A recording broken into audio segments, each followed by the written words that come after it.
Tonight, we will tell you a story that spans centuries, a story not of shining armor and glorious victories, but of relentless struggle and grim survival.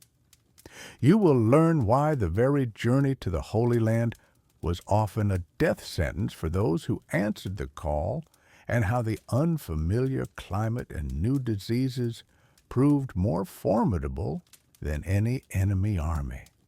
You will discover the true nature of siege warfare, where patience and pestilence were the deadliest weapons, and how the heavily armored European knights faced a cunning and adaptable foe. We will explore the constant, invisible threat of starvation and thirst, and the devastating impact of internal divisions that often crippled Crusader ambitions.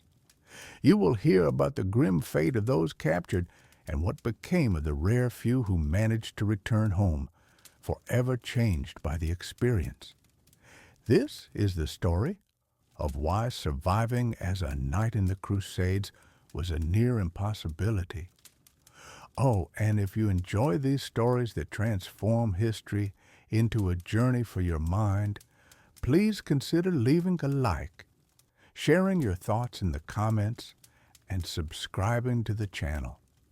New stories for sleep arrive here every single day. All right, find a comfortable spot, perhaps in your bed or on a soft couch. Take a deep, slow breath, feeling your chest expand, then release it gently, letting your body sink deeper into the comfort beneath you. Let go of any remaining tension in your shoulders, your jaw, your hands. Our journey begins not with the clash of steel, but with a dream of faith and glory, a dream that lured thousands eastward across a continent. Tonight, we delve into a time when faith and steel clashed in distant lands, a period known as the Crusades. You will discover why the romantic ideal of a knight, gleaming in armor, riding into battle for God, was a dream that quickly turned into a brutal nightmare. Many embarked on these journeys with fervent hearts, believing in a glorious destiny, yet few truly understood the unimaginable challenges that lay ahead. The year was 1095. Across Europe, a powerful message began to spread, resonating deeply within the hearts of men. It was a call issued by Pope Urban II, speaking at the Council of Clermont, a synod of clergy and nobles in France.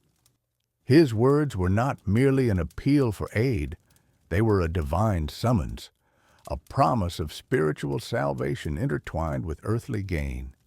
He spoke of the Holy Land, of Jerusalem, the city where Jesus Christ had walked and died, now under the dominion of Muslim rulers.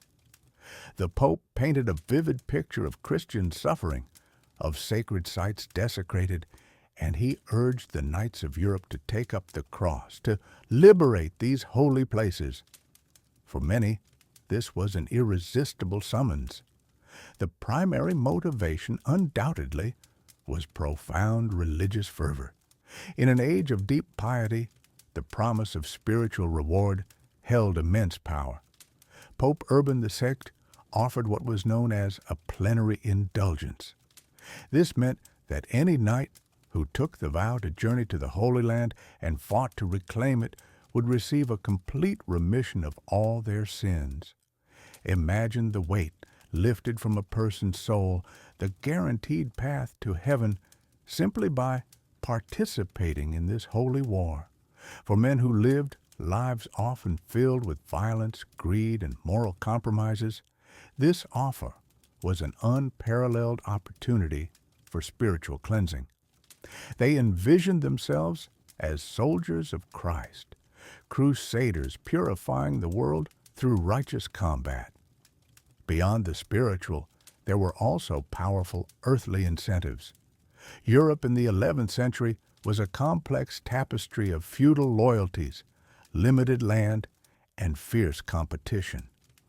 For younger sons of noble families, who often inherited no land or for knights struggling to maintain their meager holdings. The East presented an enticing prospect. Tales, often exaggerated, circulated of immense wealth, fertile lands, and opportunities for plunder in the rich cities of the Levant.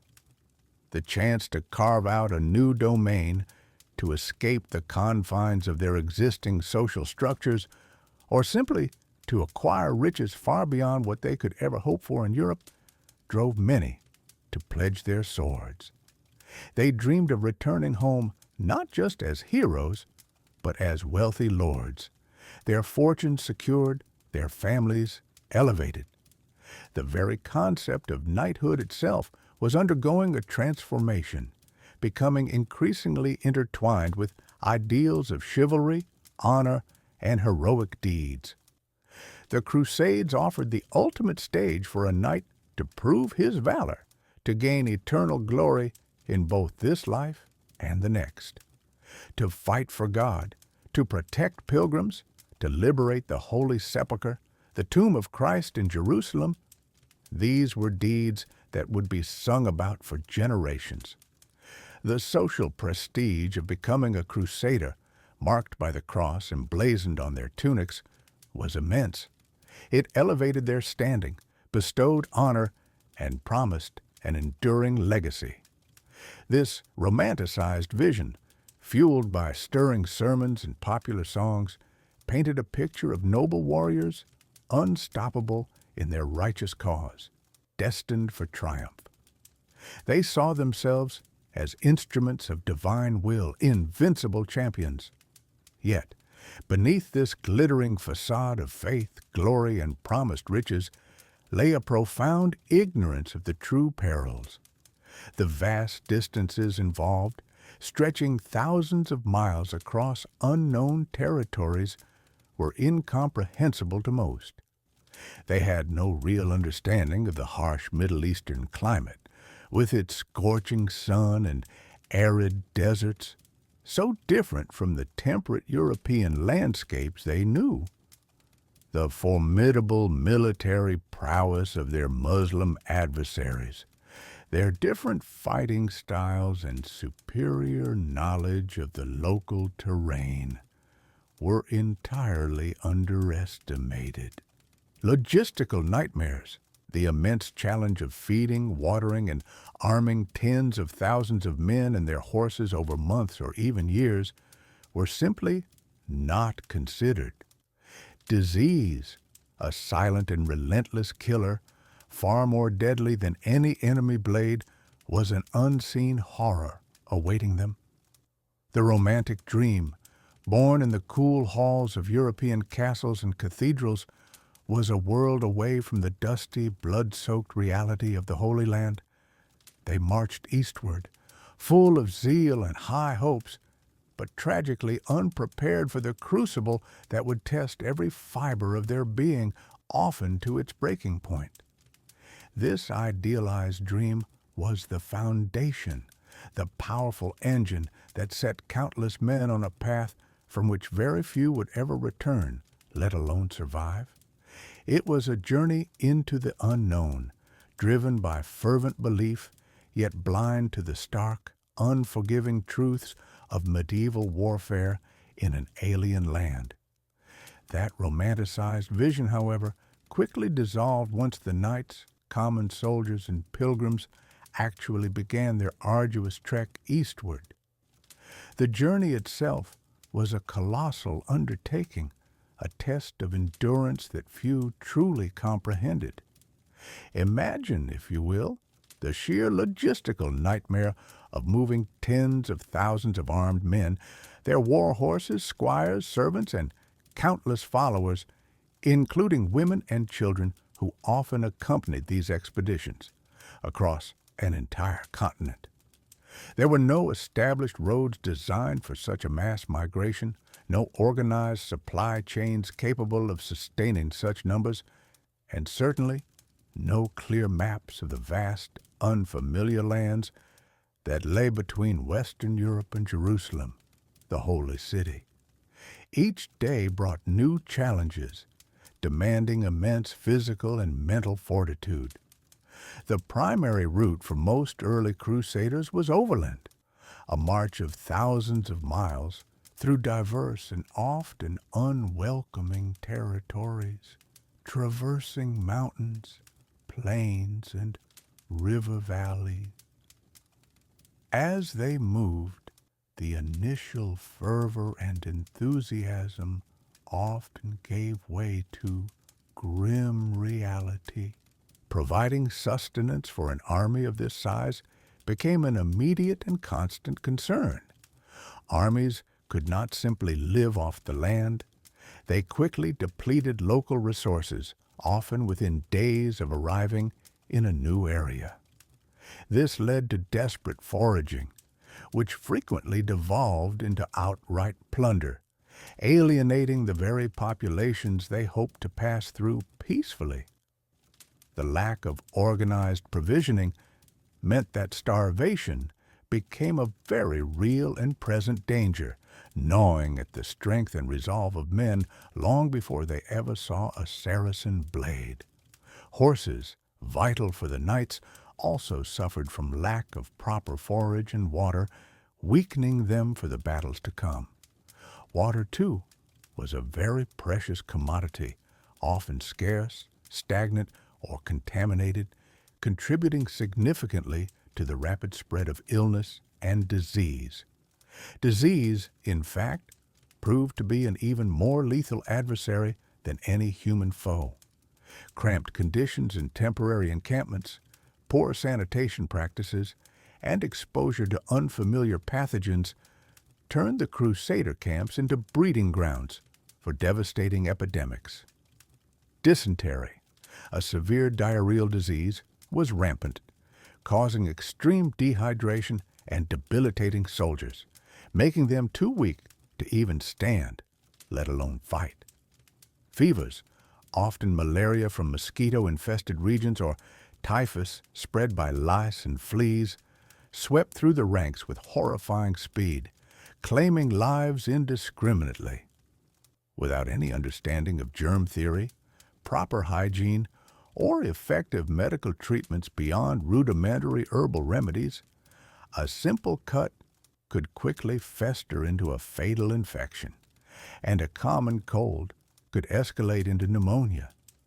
The psychological toll of watching comrades sicken and die by the dozens, sometimes hundreds each day, without ever facing an enemy, was immense. These non-combat deaths on the journey were staggering in their sheer number, far outstripping those lost in any single battle before the main fighting even began. Beyond these internal struggles, the Crusaders faced external threats from the moment they left their homes. They often traversed lands that were not their own, passing through the territories of the Byzantine Empire, for instance, whose emperor, Alexios the Komnenos, viewed these large, often undisciplined Western armies with deep suspicion and even hostility. The Byzantines, wary of their intentions and often victims of their plundering, sometimes refused passage or levied exorbitant tolls. Skirmishes with local populations, who resented the Crusaders' demands for food, provisions, and passage, were common and often violent.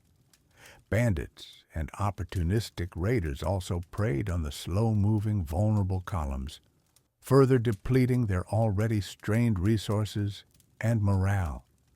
The lack of cultural understanding and frequent linguistic barriers only exacerbated these tensions, turning potential allies into unwilling adversaries. Even the sea journey, an alternative for some later Crusader waves, presented its own set of formidable challenges. Ships of the era were small, wooden vessels, overcrowded and ill-equipped for long voyages across vast stretches of open water.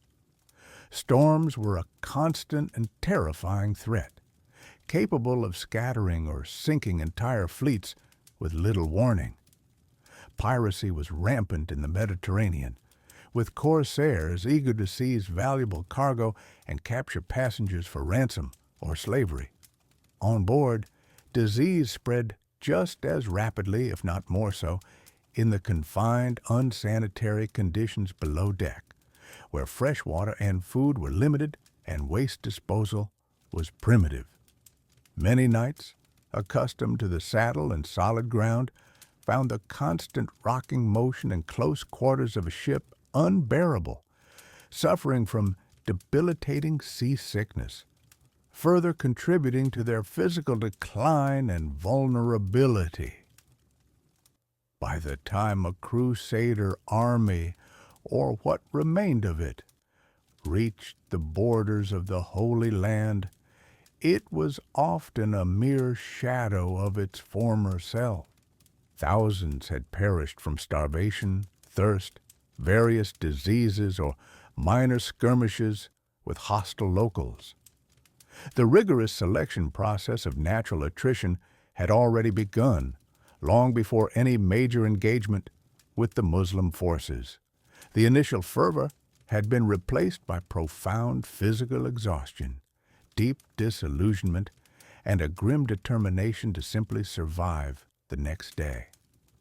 The romantic ideal of a holy war faded against the harsh reality of a seemingly endless march through an unforgiving world where every step was a gamble against an array of unseen yet deadly enemies.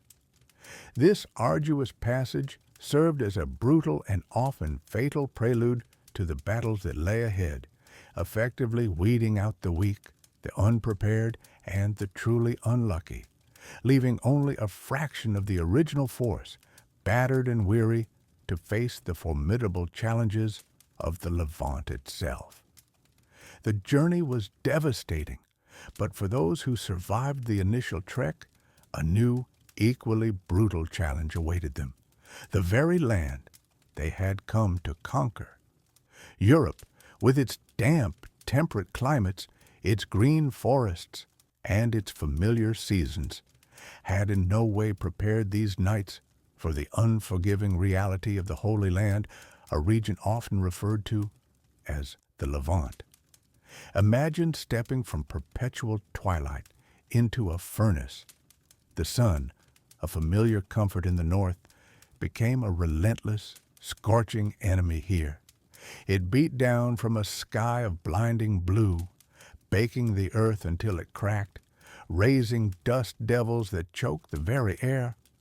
The heavy woolen tunics, the thick padded gambesons, and especially the mail armor, which offered protection against blades, became unbearable ovens under this blistering heat.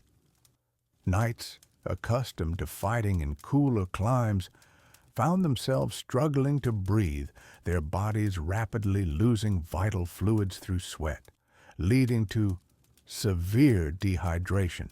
This wasn't just discomfort. It was a constant, debilitating drain on their strength, transforming even simple marches into agonizing trials. The landscape itself was a cruel master. Instead of the rolling hills and fertile valleys of their homelands, they encountered vast stretches of arid desert, rocky, barren mountains, and parched plains. Water, the most fundamental necessity, was scarce and often contaminated. Wells were few and far between, and rivers, if present, were often sluggish and laden with silt, or worse, disease. The very act of finding potable water became a daily struggle, a task that often led to skirmishes or forced detours, further exhausting the already weary Crusaders. The familiar landmarks that guided them in Europe were absent. Here, the terrain seemed alien and hostile, making navigation difficult and ambushes easy for those who knew the land better. The ground underfoot was often loose sand or sharp, jagged rocks, punishing to march on, especially for men in heavy armor and horses burdened by their riders and gear. But perhaps the most insidious enemy in this strange new world was not the climate or the terrain, but the unseen microscopic killers that thrived within it: disease. The Holy Land harbored a spectrum of pathogens entirely new to the European immune system. Dysentery, known grimly as the flux, swept through the camps with devastating speed and lethality. Its victims suffered from severe diarrhea, dehydration, and weakness, often succumbing within days. Malaria, carried by mosquitoes in swampy areas or near stagnant water sources, brought intermittent fevers, chills, and debilitating fatigue, incapacitating entire units.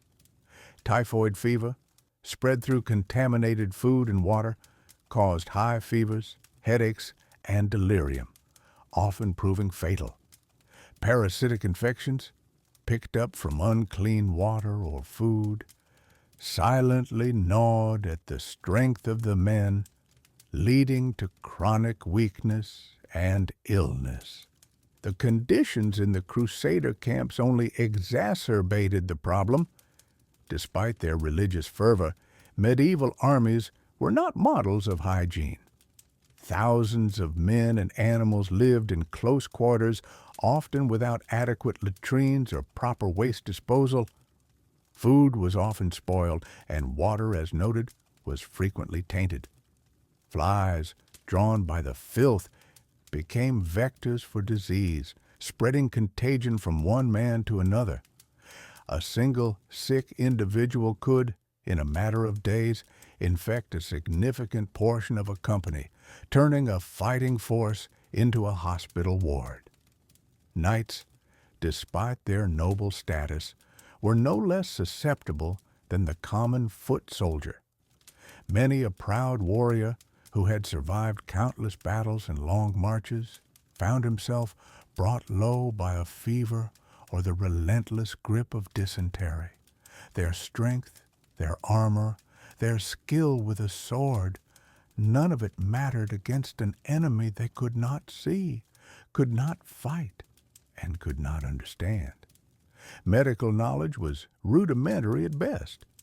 Physicians, often relying on ancient texts and superstitious remedies, were powerless against these rampant infections. Amputations were common for severe injuries, but for internal ailments, there was little to be done beyond prayer and basic palliative care. The sick were often left to their fate, their suffering a constant grim reminder of the vulnerability of even the strongest man. The psychological toll of this constant attrition was immense. Imagine seeing your comrades, men you had trained with, marched with, and fought alongside, wasting away before your eyes, not from a glorious wound in battle, but from a silent, invisible killer. Morale plummeted. The dream of glorious conquest began to fade, replaced by a grim struggle for survival against an environment that seemed actively hostile. This relentless assault by climate, landscape, and disease meant that by the time the Crusader armies finally reached their objectives, their numbers were drastically reduced, their strength sapped, and their spirits often broken, making the battles to come even more challenging. The romantic ideal of knighthood, so potent in Europe, was quickly stripped away by the harsh realities of the Holy Land, revealing a brutal struggle for mere existence. The dream of swift, glorious battle, of a decisive charge across an open field, quickly evaporated in the Holy Land. For a knight, the reality of warfare in the Crusades was not a series of grand melees, but a grinding, agonizing process known as siege warfare. This was the predominant form of conflict, a slow, methodical assault on fortified cities and castles, where patience and endurance often mattered more than raw courage. You would spend weeks, months, sometimes even years, encamped outside formidable stone walls, patiently waiting, constantly watching, and slowly, surely dying. Imagine the scene. Thousands of men packed together outside a besieged city under the relentless, unforgiving Middle Eastern sun. The air would be thick with the smell of unwashed bodies, human waste, and the lingering stench of death that became a constant, pervasive presence. Sanitation was almost non-existent. Trenches, dug for latrines, quickly overflowed, contaminating the very ground beneath your feet and any nearby precious water sources. Flies, drawn by the filth, would swarm everything, your food, your wounds, your face, carrying disease from one man to the next with horrifying efficiency. Even the most robust knight, accustomed to the relatively cleaner, colder air of Europe's forests and fields, would find himself constantly battling debilitating dysentery, the torment of cholera, and a host of other gastrointestinal ailments that relentlessly weakened the body and drained the spirit, leaving you perpetually exhausted. Life in a siege camp was the monotonous, soul-crushing cycle of digging, building, and waiting. You might be tasked with constructing immense siege engines, massive wooden towers that had to be painstakingly assembled, towering trebuchets capable of hurling immense stones, or heavy battering rams designed to smash through gates. This was back-breaking, ceaseless labor requiring immense physical effort under conditions of extreme heat and often severely limited rations. Each day brought the constant nagging threat of counterattacks from the besieged city or sudden violent sorties where defenders would rush out to disrupt your work, burn your painstakingly built engines, or simply launch a relentless hail of arrows, javelins, and stones from the safety of their formidable walls. These were not grand, decisive battles, but endless bloody skirmishes, a constant attrition that chipped away at the Crusader forces day by day, claiming lives one by one, not with heroic clashes, but with quiet, agonizing attrition. The food supply was perpetually precarious, a source of constant anxiety. Provisions brought from Europe often spoiled or ran out long before the siege concluded, leaving armies desperate. Local foraging was difficult and exceedingly dangerous, frequently leading to clashes with the indigenous population or swift, brutal encounters with hostile patrols. You would find yourself existing on meager, often stale rations, rock-hard hardtack, strips of dried meat, and whatever local grains or sparse vegetables could be acquired. Fresh water, already scarce in this arid land, would often be contaminated, leading to further widespread outbreaks of disease. Starvation became a constant, gnawing companion, a dull ache in your belly that never truly left, relentlessly weakening your muscles, blurring your vision, and clouding your mind. A knight, used to a diet rich in fresh meat, bread, and ale, would visibly waste away, his once strong armored frame becoming gaunt, frail, and barely able to carry his own weight. The psychological toll of such a prolonged ordeal was immense, a silent killer of hope. The constant threat of death, not from a glorious, honorable charge in battle, but from a silent, unseen enemy like disease or the slow creep of starvation, was profoundly demoralizing. The endless waiting, the agonizingly slow progress of the siege, the heartbreaking sight of your comrades succumbing to illness rather than battle wounds, all contributed to a pervasive sense of despair that settled over the camp like a shroud. Morale would plummet, leading to bitter arguments, widespread desertions, and a tragic loss of the initial religious zeal and idealism that had driven so many across continents. You would witness men, once proud, strong, and full of purpose, reduced to mere shadows of their former selves, their eyes hollow with fatigue, hunger, and a profound bone-deep weariness.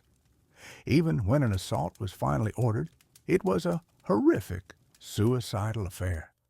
Scaling flimsy ladders up formidable, bristling fortified walls under a relentless hail of arrows, javelins, boiling oil, and massive rocks was an endeavor few survived.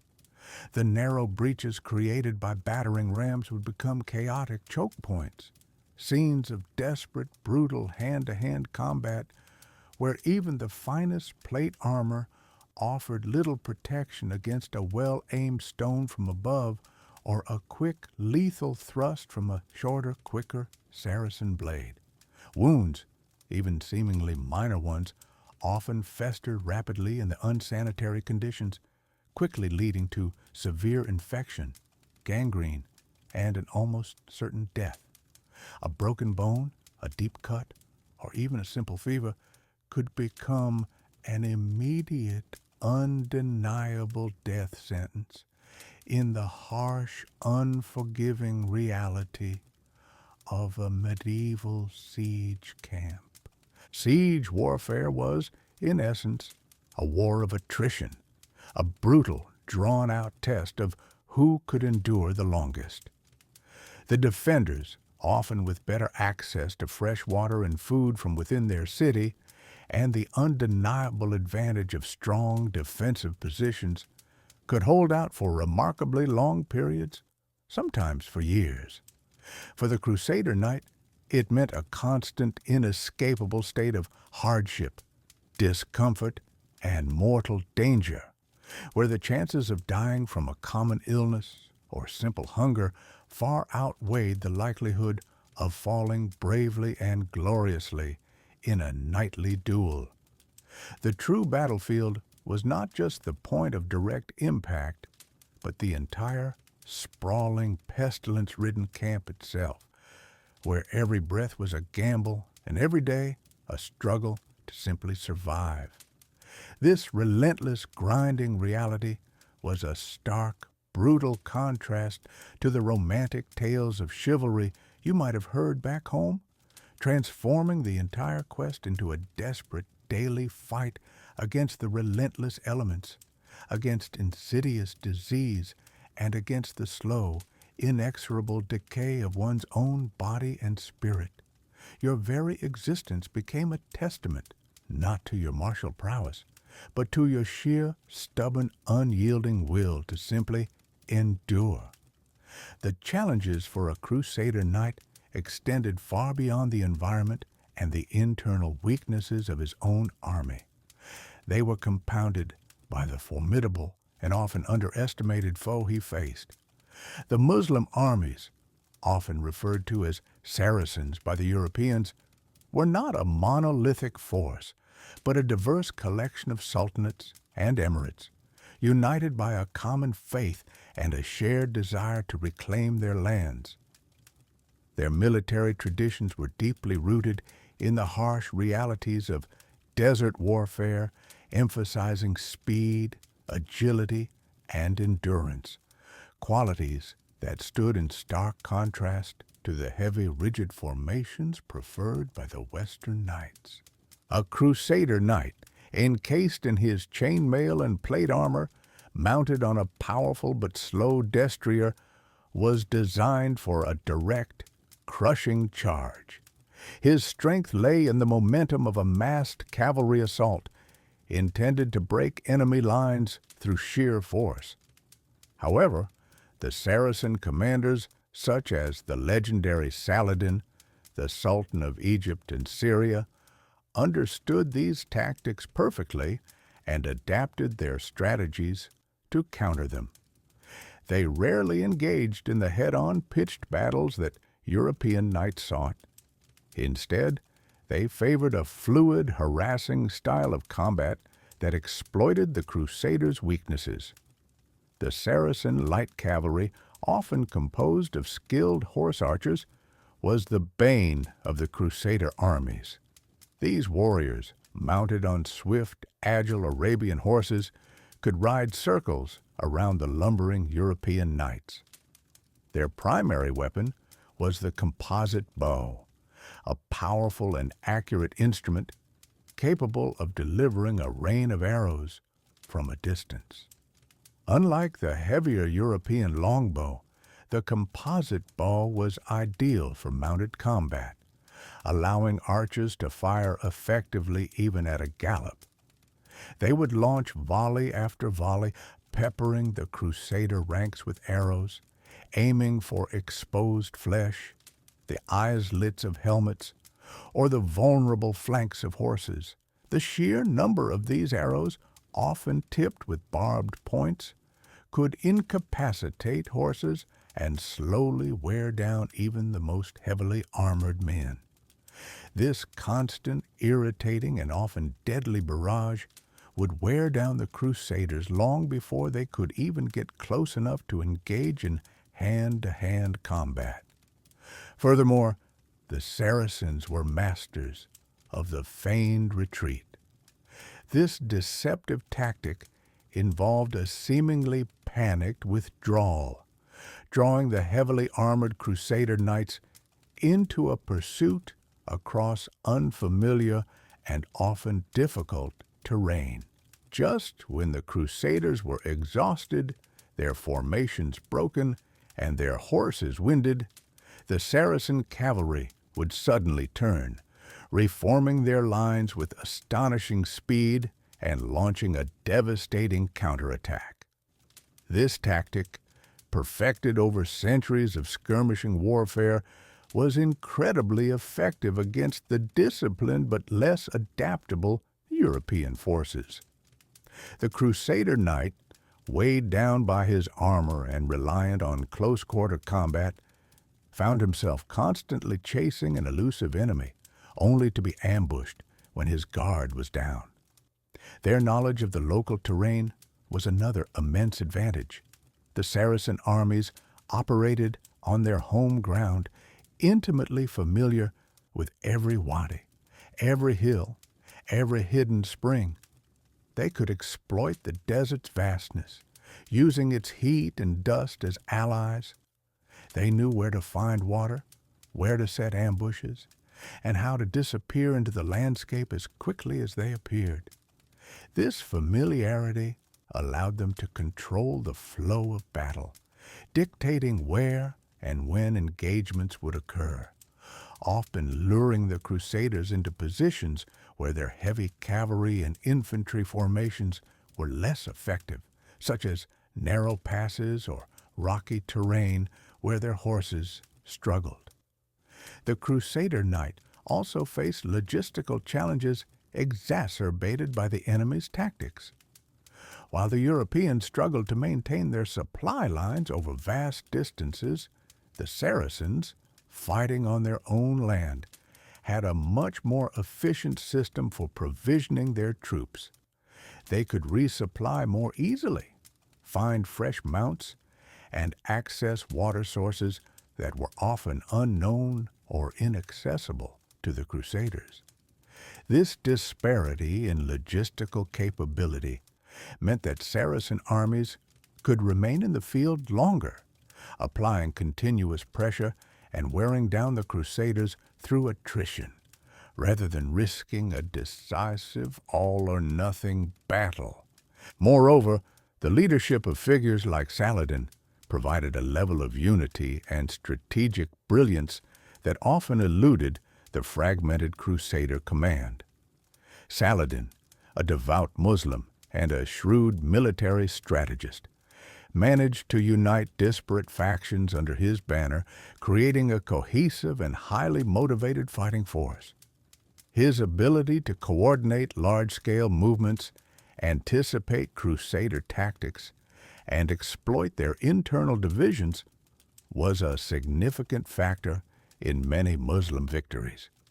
He understood that patience and attrition could be more effective than a single glorious charge, and he used every tool at his disposal, from diplomacy to scorched earth tactics to achieve his objectives. For a Crusader knight, this meant a constant state of vigilance and frustration. The enemy was rarely where he expected them to be. The battles were often not grand, decisive clashes, but endless skirmishes, ambushes, and harassing raids. He would spend his days under a scorching sun, enduring a relentless hail of arrows, his heavy armor becoming a suffocating trap, his powerful war horse tiring from constant fruitless pursuits. The Saracen tactics were designed not just to defeat, but to demoralize and exhaust.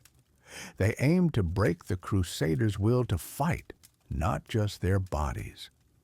This constant psychological pressure, combined with the physical hardships and the alien environment, made survival in the Holy Land a testament less to a knight's combat prowess and more to his sheer stubbornness, and often his luck.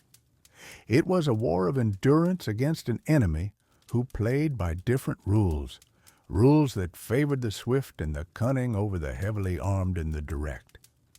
To survive, a knight would have to unlearn much of what he knew and adapt to a style of warfare for which he was never truly prepared, a transformation that few successfully managed. Yet, for all their formidable prowess and tactical acumen, the Saracen armies were not the deadliest foes a Crusader knight would ultimately confront in the harsh and unforgiving landscapes of the Holy Land. Far more pervasive, relentless, and truly insidious were the enemies that lurked within the Crusader camps themselves: sickness and starvation.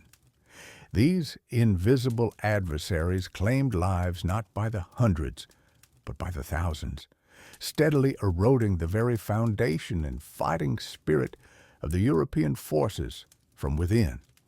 The romanticized image of a knight, clad in shining armor, meeting his end valiantly on the battlefield, was a stark contrast to the grim reality of a slow, agonizing demise in a squalid, disease-ridden tent, far from the glory he had envisioned. The very air seemed to thicken with an unseen peril that seeped into every breath.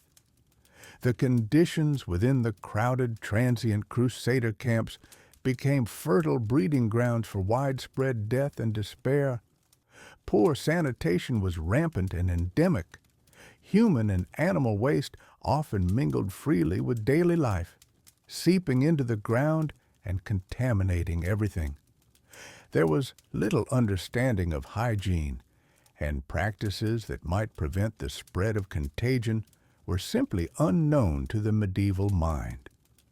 Water sources, absolutely crucial for survival under the arid and scorching sun of the Levant, were frequently contaminated. Knights and their retinues, desperate for hydration after long marches or battles, would often drink from tainted wells, stagnant pools, or rivers that served as open sewers further upstream for local populations. This desperate act invariably led to widespread and devastating outbreaks of dysentery, often referred to by the Crusaders as the bloody flux. This agonizing ailment, marked by relentless debilitating diarrhea, high fever, and extreme dehydration, rapidly sapped the strength from even the most robust and battle-hardened men. The constant loss of fluids and vital electrolytes left them utterly depleted, their bodies withered, often leading to a swift and miserable end, sometimes in just a matter of days. The sheer scale of these outbreaks could decimate entire companies, leaving behind a trail of weakened, dying men, unable to lift their swords or even stand. Beyond the immediate ravages of disease, malnutrition was another silent and equally devastating killer. Knights and foot soldiers alike often subsisted on rations that were meager, stale, or, more often than not, outright rotten. The logistical nightmare of maintaining supply lines stretched over thousands of miles from distant Europe was notoriously unreliable. These vital conduits were constantly vulnerable to disruption by enemy forces, local brigands, or simply the immense distances and harsh terrain involved. Fresh fruits, vegetables, and other essential nutrients were a rarity, leading to debilitating and often fatal conditions like scurvy. With scurvy, the body's collagen production failed. Gums would bleed profusely. Teeth would loosen and fall out. Old wounds that had long healed would painfully reopen, and a profound bone-deep weariness would set in, making even the simplest tasks, like lifting a sword or walking, an unbearable ordeal. Men grew alarmingly gaunt, their muscles wasting away, their immune systems severely compromised, struggling to fight off even the most minor infections that a healthy body would easily overcome. The constant hunger gnawed at their insides, a perpetual ache that dulled their senses and their will. Rudimentary medical knowledge offered tragically little respite. Physicians were exceptionally few, and their methods were often based on ancient superstitions or flawed humoral theories, rather than any practical understanding of hygiene or disease transmission. Bloodletting, purgatives, and crude poultices were common, but rarely effective and sometimes actively harmful, exacerbating the patient's condition. Basic antiseptic practices were entirely unknown. Infections from minor cuts or scratches, an unavoidable part of a warrior's life, could quickly turn gangrenous and fatal in the absence of any effective treatment. A simple fever, if it persisted, could escalate into a death sentence, as the weakened body simply had no reserves left to combat it. The constant gnawing struggle against illness and hunger chipped away relentlessly at the army's morale, leaving men despondent, hollow, and utterly devoid of the fervent zeal that had once driven them eastward. The very air in the camps often seemed to carry the pervasive stench of decay, sickness, and despair, a constant visceral reminder of the unseen threats that surrounded them day and night.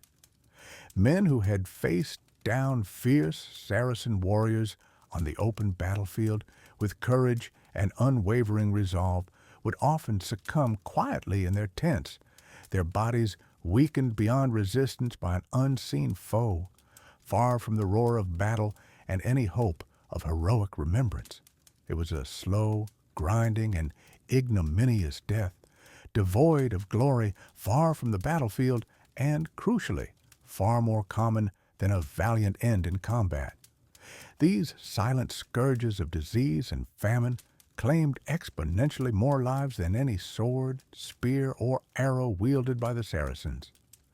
The dream of glory, spiritual absolution, and earthly reward that had lured so many to the Crusades often dissolved into the nightmare of a body ravaged by invisible enemies, leaving behind only scattered, forgotten graves in a foreign land. The irony was bitter, a cruel twist of fate. A knight might survive countless skirmishes and direct confrontations, only to be brought low by a contaminated cup of water or the prolonged, agonizing lack of a single nourishing meal. The silent, insidious threats of sickness and starvation, which decimated the ranks of the Crusader armies, were themselves often direct consequences of an even larger, more pervasive problem: the catastrophic collapse of their logistical support systems. Imagine, if you will, the sheer scale of the undertaking. You were not fighting a war a few days' march from your home castle. You were campaigning thousands of miles away, across continents and seas, in a land utterly alien to European sensibilities and infrastructure. The journey itself was an epic logistical nightmare. Whether you chose the arduous overland routes, winding through the unforgiving mountains and dense forests of Anatolia, a vast region in modern-day Turkey, or braved the treacherous waves of the Mediterranean Sea, every mile was a struggle. Overland marches meant relying on foraging or on the generosity and often inflated prices of local populations, many of whom were hostile or wary. Rivers needed to be crossed, often without proper bridges, delaying entire armies for days as makeshift solutions were found. Mountain passes, narrow and easily defensible, became choke points where ambushes were common, turning supply trains into vulnerable targets. Wagons, heavy with provisions and equipment, frequently broke down on the rough, unpaved paths, leaving essential goods stranded or abandoned. Disease, as we have discussed, was a constant companion, but so too was sheer physical exhaustion, wearing down men and beasts of burden alike long before they ever sighted the Holy Land. The sea routes offered a different set of challenges. While seemingly faster and less prone to ambushes, they were entirely at the mercy of the unpredictable weather. Storms could scatter fleets, sinking ships laden with vital supplies and drowning their crews. Piracy was rampant, with opportunistic raiders preying on isolated vessels. Furthermore, the capacity of the ships available at the time was limited. You could transport some food, some water, and a certain amount of weaponry, but not enough to sustain an army for months or years on end, especially not the heavy siege equipment, like immense timber beams for battering rams or vast quantities of stone for catapults that were crucial for assaulting fortified cities. Even fresh water, seemingly abundant in Europe, became a precious and often contaminated commodity on long sea voyages, leading to further outbreaks of disease among the cramped and unsanitary conditions below deck. Once in the Holy Land, the problem only intensified. The Crusader states, often isolated pockets of European control, struggled to produce enough food to feed their own populations, let alone a continuous influx of foreign armies. The local climate, with its long, scorching summers and limited rainfall, made traditional European farming methods impractical or impossible. What crops could be grown were often subject to raiding by hostile forces or locust plagues. This meant a constant, desperate need for provisions to be brought in from external sources, a task made nearly impossible by the vast distances and the ever-present threat of enemy interception. Food, when it arrived, was often of poor quality or spoiled. Grain, transported over months, could become infested with weevils. Meat, if not properly cured, would rot in the intense heat. Fresh fruits and vegetables, vital for preventing diseases like scurvy, a debilitating condition caused by vitamin C deficiency, were almost non-existent, further weakening the soldiers' health. Water sources were scarce and often contaminated, leading to the rampant spread of dysentery and other waterborne illnesses. Imagine the despair of a knight, armored and weary, finding only brackish water or a parched well after a long day's march under the relentless sun. Equipment, too, was a constant concern. Swords dulled, armor rusted, and siege engines, crucial for attacking fortified cities, required constant maintenance and spare parts that simply could not be manufactured on-site or easily shipped from Europe. A broken axle on a siege tower, a snapped bowstring on a powerful composite bow, or a damaged piece of chainmail could render a knight or a critical piece of equipment useless. Replacements were rare, expensive, and often had to be scavenged from the fallen or ingeniously repaired.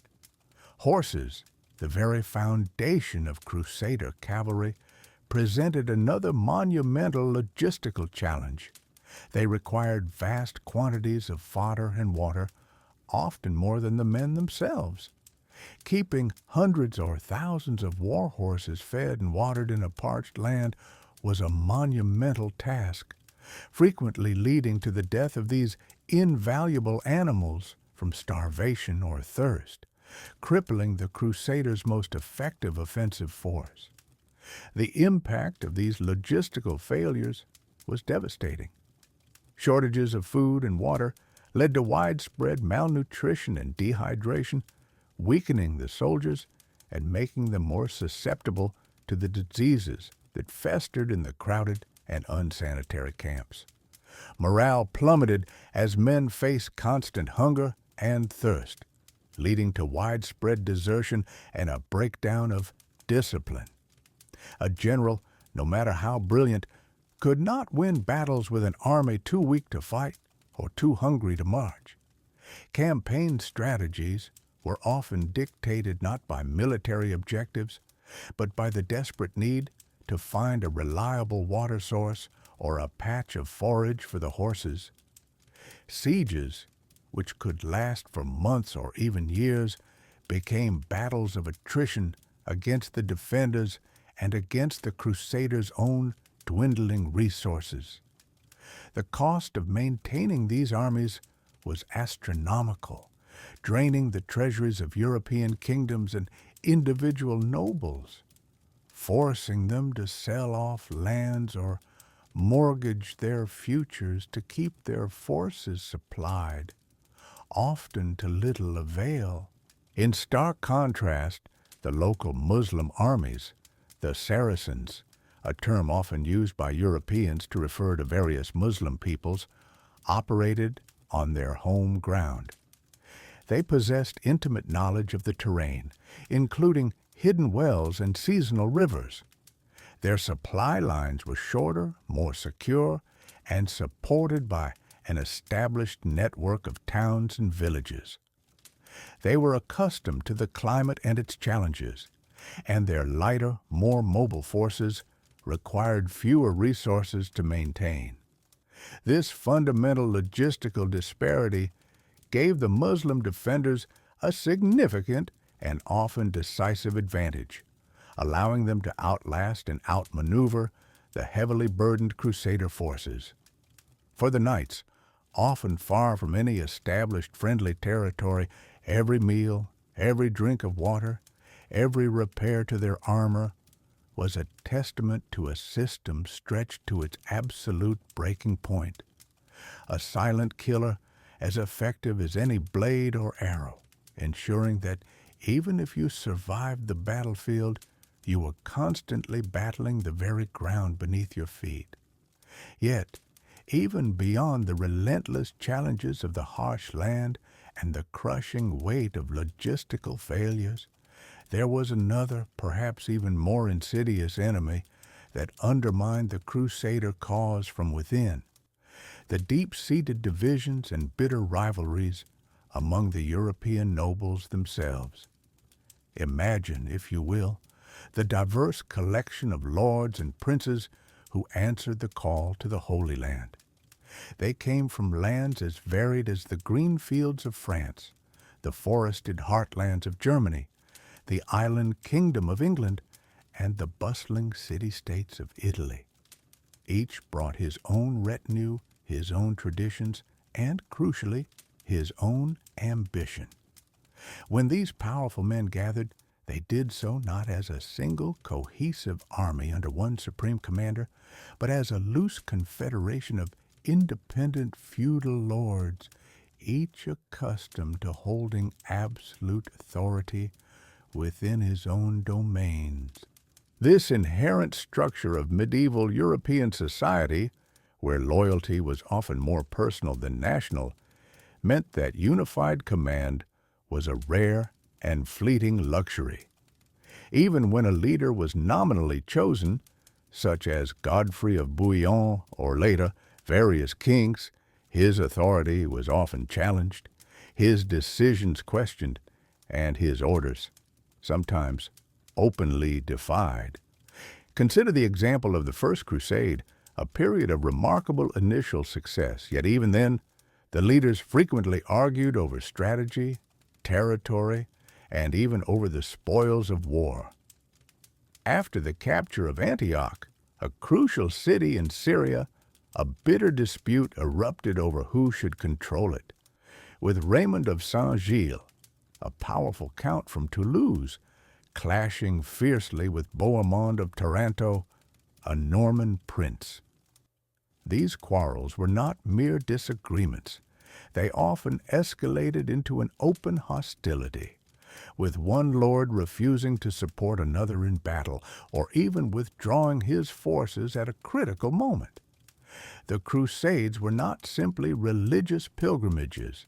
They were also vast military enterprises, and like any large army, they required discipline and a clear chain of command. But the Crusader armies, particularly in the early waves, lacked this fundamental unity. French knights might disdain German tactics, while Italian merchants, crucial for supplies, prioritized their own trade routes over military necessity.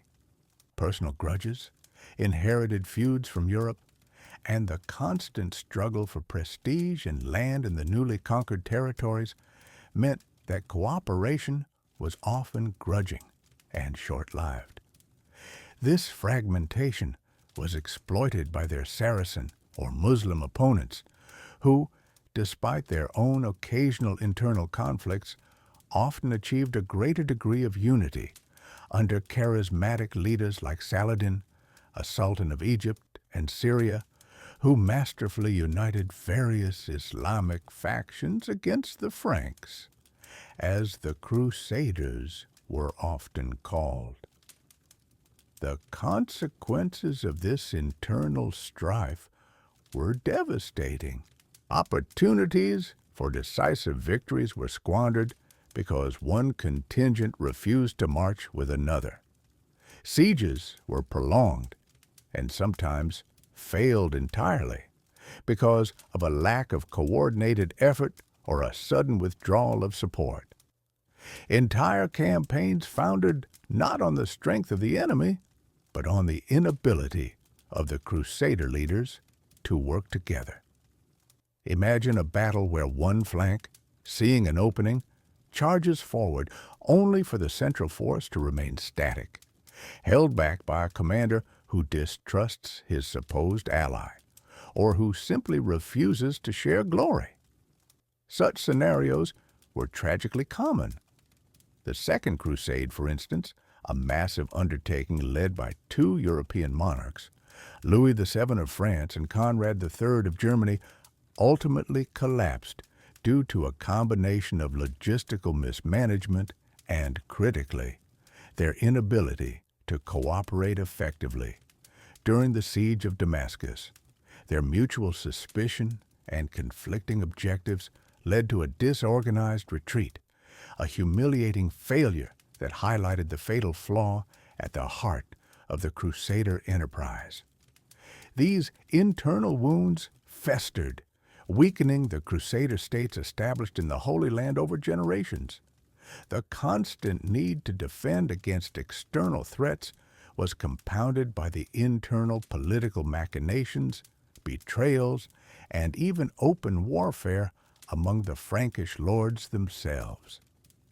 Castles were built not just to defend against Muslims, but often against rival Crusader factions. This perpetual state of disunity meant that even when reinforcements arrived from Europe, they often found themselves drawn into existing power struggles rather than focusing solely on the common enemy. The dream of a united Christian front, envisioned by popes and preached by zealous monks, fractured under the weight of human ambition and the complex, often chaotic realities of medieval power politics. It was a tragic irony that the very men who had sworn to fight for a sacred cause often ended up fighting each other, proving that sometimes the greatest threats emerged from their own ranks, slowly eroding the foundations of even the most noble endeavors. The hot wind sweeping across the desert plains seemed to carry not only the dust of battle, but also the whispers of discord, a constant reminder of the fragility of their grand design. When the Crusader forces, weakened by their own internal strife and fractured leadership, faced defeat on the battlefield, often overwhelmed by a unified and determined enemy, the fate of a captured knight was rarely one of swift or merciful death. You might have imagined that capture meant an immediate honorable end, perhaps a quick execution in the heat of battle, but for countless men, the reality was far more protracted, agonizing, and devoid of any semblance of glory. It was a slow descent into despair, a grim lottery where the prize was merely a prolonged suffering or a life irrevocably altered, forever stained by the experience. For the victorious Muslim commanders and their armies, a captured knight, especially one of high status, represented a profoundly valuable asset. Unlike the common foot soldier, who might be summarily executed on the spot or immediately relegated to a life of grueling servitude without much thought, a knight, with his impressive, often custom-made armor, his valuable war horse, and his presumed wealth and established family connections back in distant Europe, was viewed as a significant source of potential income through a negotiated ransom. This practice was, of course, common in medieval warfare across many cultures, but in the unique and often brutal context of the Crusades, where religious fervor often overshadowed traditional codes of conduct, it took on a particularly harsh and unyielding character. The ransom demands themselves were frequently astronomical, deliberately designed not just to recoup the costs of war, but to cripple the knight's family or his liege lord financially, often for generations. Imagine the immense burden placed upon a family, perhaps already struggling to maintain their ancestral estates in the knight's prolonged absence, to suddenly face the impossible task of gathering vast sums of gold, gleaming silver, precious jewels, or other invaluable commodities. Messengers, often themselves at great risk, would embark on perilous journeys that could last for many months, even stretching into years, traveling across vast, often hostile landscapes between the Holy Land and the remote fortified European castles. They would engage in arduous negotiations, pleading for mercy or a reduction in the price, and all too often they would return with nothing but the crushing news of failure, leaving behind a wake of shattered hopes. Think of the agonizing wait endured by the captured knight, the constant gnawing fear of the unknown, the desperate futile attempts by his kin to sell off ancestral lands, cherished possessions, or even entire villages, all in a desperate last-ditch effort just to free a loved one from the clutches of captivity. This entire drawn-out process, filled with uncertainty and desperation, could itself consume years of a man's life, during which the captured knight endured unimaginable and constantly worsening hardship. If, after all attempts, a ransom could not be met, or if the captors, for whatever reason, deemed the knight unworthy of such an exhaustive effort, the alternative fates were stark, unequivocal, and brutally final. One exceedingly common destiny was that of perpetual slavery. You, the once proud warrior, would be ruthlessly stripped of your knightly identity, your gleaming fine armor, your finely crafted weapons, and your noble steed. These symbols of your former life would be replaced by rough, coarse garments and the heavy, unyielding tools of forced labor. Many knights, whose bodies were once trained for the rigors of combat, found themselves cruelly chained to the massive oars of galleys, condemned to row relentlessly under the merciless, scorching sun, their bodies breaking under the relentless strain of constant back-breaking exertion, often accompanied by the stinging lash of indifferent overseers. Others were brutally sent to toil in the dark, dangerous depths of mines, in dusty, unforgiving quarries, or on vast, sun-baked agricultural fields, enduring back-breaking labor from dawn till dusk with precious little food or water, often under the constant chilling threat of arbitrary violence and swift punishment. The once proud warrior, meticulously trained for the highest forms of battle and accustomed to a life built on honor, feudal duties, and the respect of his peers, was now reduced to a mere chattel, a piece of property, his life utterly stripped of its inherent dignity, its former purpose, and any hope for a future. For those captured, conversion to Islam was often presented as a tempting, albeit deceptive path to alleviate the immediate suffering and escape the harsh realities of perpetual slavery. However, for many deeply religious crusaders, whose entire pilgrimage was founded on their Christian faith, this was an utterly unthinkable betrayal of their sacred vows and beliefs, a fate often considered far worse than physical death itself.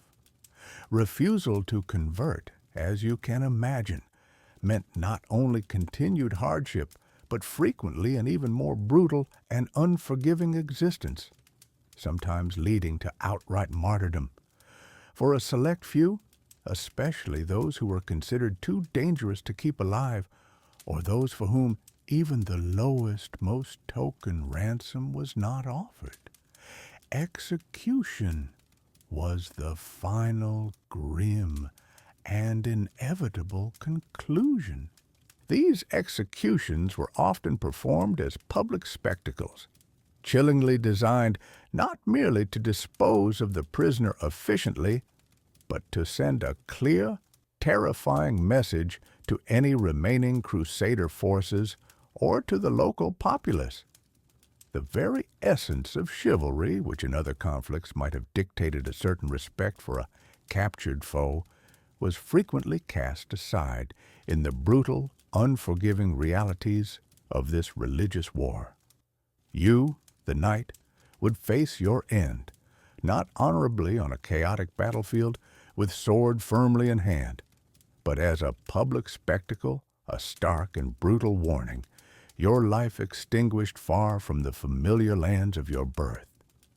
The psychological toll of such prolonged and brutal captivity was, as you can well imagine, immense and often irreparable.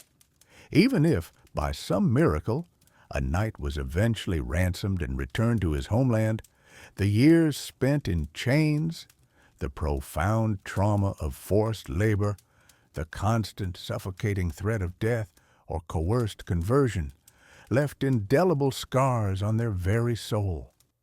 Many who did manage to return home were broken men, physically frail and mentally shattered, often haunted by vivid nightmares and deep-seated anxieties.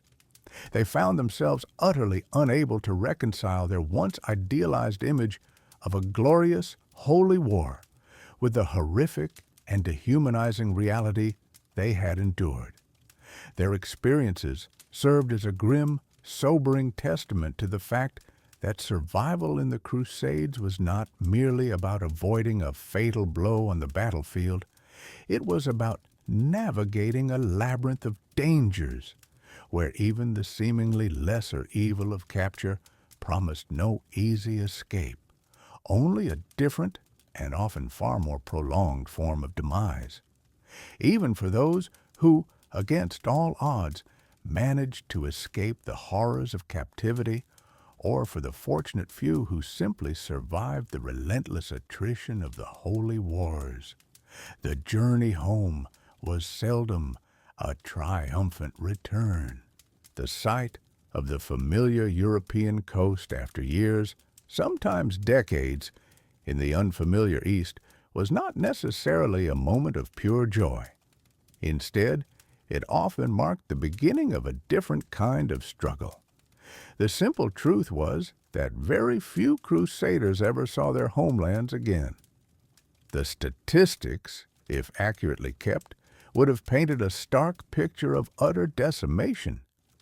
For every knight who marched eastward with high hopes and gleaming armor, perhaps only a handful, often broken in body and spirit, ever made the long, arduous journey back. Those who did return were often unrecognizable, not just by time, but by the indelible marks left upon them. The physical toll was immense. Many bore the scars of old wounds that had never properly healed, festering beneath their armor in the heat of distant lands. Limbs were lost to infection or combat, leaving men permanently maimed. Chronic diseases contracted in unfamiliar climates like dysentery or malaria clung to them, making every day a battle against unseen internal enemies. Malnutrition, a constant companion on the long campaigns, had often withered their bodies, leaving them frail and prone to further illness. They were shadows of the robust warriors who had once embarked on their sacred quest, now bearing the physical testament to years of unimaginable hardship and suffering. Their bodies were living maps of the brutal geography of unending war. Beyond the visible wounds, an even deeper, more insidious damage had taken root. The psychological scars. These were wounds no poultice could truly heal, no surgeon's knife could mend. Many returning knights suffered from what we might now recognize as a form of post-traumatic stress. Constant exposure to extreme violence, the brutal realities of prolonged siege warfare, witnessing unspeakable atrocities, and the loss of countless comrades had fundamentally altered their perception of the world.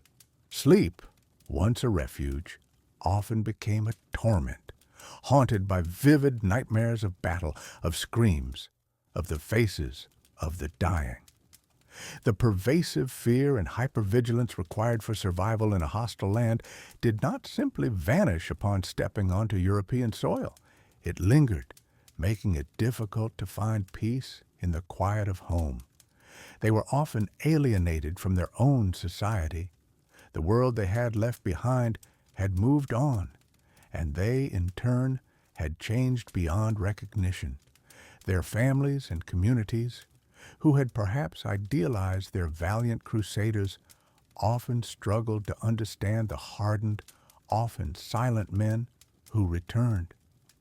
The shared experiences of the Holy Land, the bonds forged in extreme adversity, were incomprehensible to those who had remained in the relative safety of Europe. This created a profound sense of isolation. They carried within them a knowledge of human depravity and resilience that few others possessed, making ordinary conversations seem trivial and everyday concerns feel utterly insignificant. For some, the spiritual fervor that had initially driven them eastward was shattered. The notion of a holy war, blessed by God, often crumbled under the weight of the harsh realities they faced. The indiscriminate slaughter, the moral compromises, the betrayals by fellow Christians, and the seemingly indifferent silence of the heavens.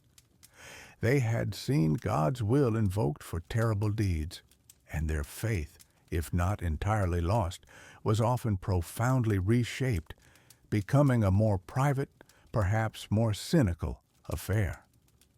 They might have returned with a deep sense of moral injury, grappling with actions they had been forced to commit or witness, deeds that stained their souls despite the promise of absolution. The stories they could tell, if they chose to speak them, would have been too grim, too horrifying for polite society. So many chose silence, carrying their burdens alone, deep within. They were veterans of a unique kind of war, one that demanded not just physical courage, but also an enduring spirit in the face of overwhelming odds. Their survival was a testament to extraordinary human endurance, but it came at an immense cost. They were living reminders of the true price of the Crusades, a price measured not just in lost lives and shattered kingdoms, but in the profound and often invisible wounds carried by the few who made it back. Their journey to the Holy Land had been a one-way street for most, and for the minority who returned, it was a journey that continued long after their ships docked. A lifelong battle with the ghosts of a distant, brutal past. The dream of glory had vanished, replaced by the stark reality of survival and its enduring aftermath. And it is in these silent, weary returns that we find the true, often tragic, conclusion to the story of a Crusader knight.